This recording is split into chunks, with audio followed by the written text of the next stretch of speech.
जरा सोचिए, एक शहंशाह जो मुल्क की सबसे बड़ी सल्तनत का वारिस था, मगर उस दिल के कोने में मोहब्बत का वो दिया जला बैठा जो दुनिया की सबसे हसीन इमारत बन गया।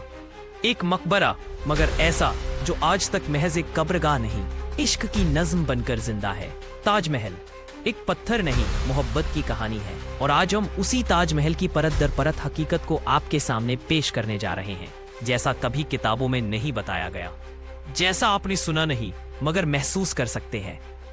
मोहब्बत का बीज और शहंशाह का सपना शाहजहां यानी खुर्रम, बादशाह जहांगीर का बेटा, जो खुद भी हुस्न, फन और इश्क का शैदाई था। 1612 में जब मुमताज महल, असल नाम अर्जुमन बानो बेगम, से निकाह हुआ, उसी वक्त से एक सच्चा इश्क शुरू हुआ। मुमताज न सिर्फ हुस्न में बेनजीर थीं, बल्कि अक्ल, सलाहियत और वफा में भी मिसाल। जब भी शाहजहां किसी जंग पर निकलते, मुमताज भी उनके साथ होती। लेकिन 1631 में बुरहानपुर के मैदान में जब मुमताज की मौत 14वीं औलाद को जन्म देते हुए हो गई, वहीं से शुरू हुई एक दास्तान जो आज ताजमहल के नाम से जानी जाती है।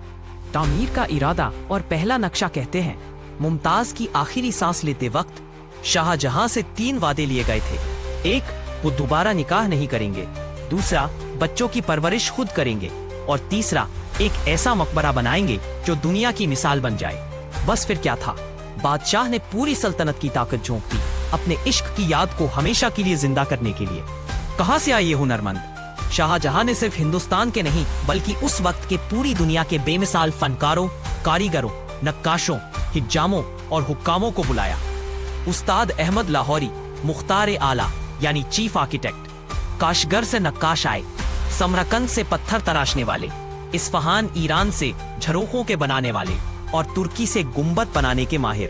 कुल मिलाकर 22,000 से ज्यादा मजदूरों ने दिन रात मेहनत की। अगर वीडियो अच्छी लगी हो तो दिल से लाइक करिए और हमारे इनविजिबल AQ को सब्सक्राइब करना मत भूलिए। चलिए मिलकर ये कारवां और बड़ा करते हैं। तामीर में इस्तेमाल हुए नायाब पत्थर, सफेद संगे मरमर, मकराना राजस्थान से, नीला पुखराज श्रीलंका, लाजवर्द अफगानिस्तान, फिरोजा तिब्बत, मूंगा अरब, जेद पन्ना मध्य प्रदेश, लाल याकूत बदखशा, नीलम श्रीलंका। हर पत्थर न सिर्फ बेशकीमती था, बल्कि बारीकी से काटा और तराशा गया। ताजमहल को बनाने में पूरे 22 साल लगे। 1632 में तामीर शुरू हुई और 1653 तक चलती रही। हर एक हिस्सा बारीकी से नापा गया, कोई नज़म से कम नहीं। चारों मीनारें थोड़ी बाहर की तरफ झुकी हुई बनाई गई, ताकि अगर जल्जला आए तो मकबरे पर न गिरे। लिखाई और कुरान की आयतें, ताजमहल की दीवारों पर जो आयतें लिखी गई हैं, वो थुलुत खत में है, जिसे अब्दुल हक शिराजी ने तराशा। हर आयत दिल को छू लेने वाली है, जैसे अल्लाह की याद में बना हो हर पत्थर। दास्तान ए दर्द, शाहजहां की आखिरी मंजिल। शाहजहां ने ताजमहल के मुकाबिल एक काला ताजमहल भी बनवाने का सपना देखा था, यमुना के उस पार, मगर उनके बेटे औरंगजेब ने उन्हें आगरा के किले में कैद कर दिया। वहीं से ताजमहल को देखा करते थे, एक झरोखे से, हर दिन, हर रात। और आखिरकार जब उनकी मौत हुई तो मुमताज के पास ही दफन कर दिया गया, उसी ताजमहल में।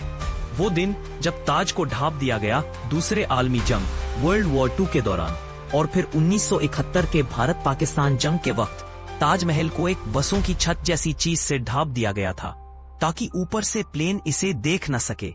एक इमारत को नहीं, मोहब्बत को बचाया गया था। आज भी ताज जिंदा है। आज भी ताजमहल सिर्फ संगे मरमर की इमारत नहीं है, ये एक लम्हा है जो ठहरा हुआ है, एक नज्म है जो लिखा नहीं गया, एक मोहब्बत है जो मिट नहीं सकी। लकड़ी की बुनियाद, एक नजारा जमीन के नीचे से। जरा सोचिए, उस सफेद संगे मरमर के नीचे जिस पर आज करोड़ों आंखें इश्क की मिसाल तलाशती हैं, वहाँ जमीन की तहों में एक ऐसा जाल बिछा हुआ है जो पत्थर नहीं, लकड़ी से बना है। वक्त की आंधियां चली, सदियां गुजर गईं, लेकिन ताज तो आज भी वैसा ही खड़ा है, जैसे मोहब्बत के दिल में पहली बार बसी हो कोई। ना वक्त थका, ना ये झुका, बस सब थक गए, लेकिन ये आज भी वैसा ही है, खामोश मगर कहकशां जैसा। जी हाँ, ताजमहल की बुनियाद लकड़ी की है, लेकिन ऐसा क्यों? क्योंकि जिस जमीन पर ताज बना वो यमुना के किनारे की नमी वाली जमीन है। वहाँ अगर पत्थर की बुनियाद डाली जाती तो वक्त के साथ उसमें दरारें आ जाती, मगर लकड़ी जब नमी में रहती है तो वो मजबूत बनी रहती है। मुगल इंजीनियरों ने सदियों पहले ये समझ लिया था कि ताज को वक्त से महफूज रखना है तो इसकी जड़ें ऐसी हों जो वक्त को मात दे सकें, और इसीलिए लकड़ी की गहरी बुनियाद डाली गई, बिल्कुल एक जाल की तरह। हर बीम, हर पट्टी एक दूसरे में फंसी हुई, ताकि पूरा ढांचा जमीन के नीचे भी एक जादू सा लगे। इस बुनियाद की वजह से ताज आज भी खड़ा है, वक्त के थपेड़ों से बेअसर, बादलों की गुड़गड़ाहट से बेखौफ, और दुनिया की निगाहों में वैसे ही रोशन जैसे पहली बार जब शाहजहां ने मुमताज की याद में इसे बनवाया था। अगर हमारी ये छोटी सी कोशिश आपके दिल के तारों को छू गई हो तो एक लाइक दे दीजिए, और हमारे सफर में शामिल होने के लिए इनविजिबल AQ को सब्सक्राइब करना मत भूलिए। आपके साथ से ही ये कारवां आगे बढ़ेगा।